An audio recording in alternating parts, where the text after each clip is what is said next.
What is it really like to be a private investigator?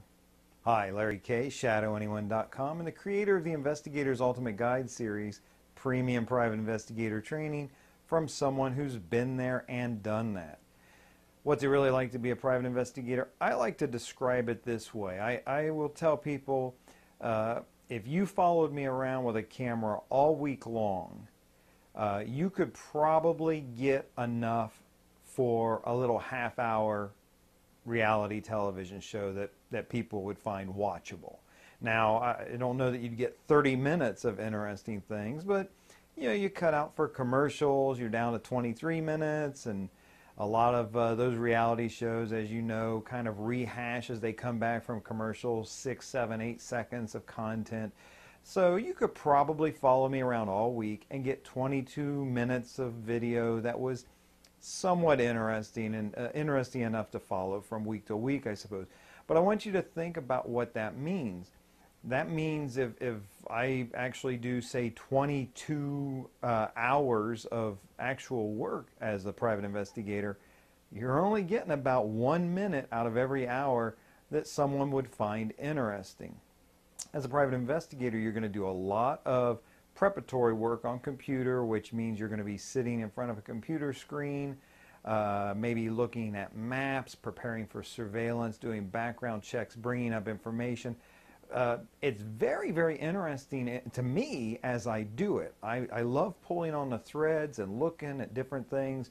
When I'm preparing for surveillance, looking at where the intersections are, how traffic moves, those types of things. If I'm doing a background check, I love to be able to find the little thing that everybody else missed, or that the client will be very surprised that I came up with.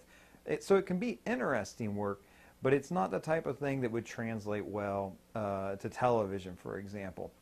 And then, you have surveillance, for example, where you're going to get, during the course of a surveillance, 45 or 90 seconds of surveillance footage that's interesting and intriguing. Workers' comp is the classic type of thing. You're going to get that 90 seconds of the guy doing what he's not supposed to do, lifting bags of mulch, taking down Christmas tree lights, those types of things, maybe swimming, jumping, some of the more egregious things.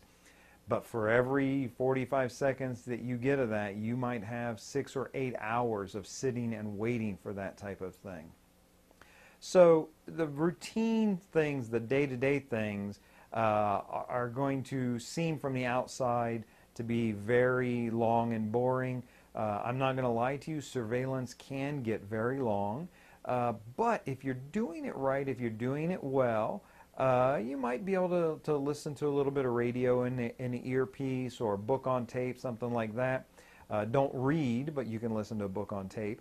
But you should also be aware you're going to be constantly looking at how traffic is moving, people who bicycle by in the evening in suburban areas as people start to jog and walk their dogs.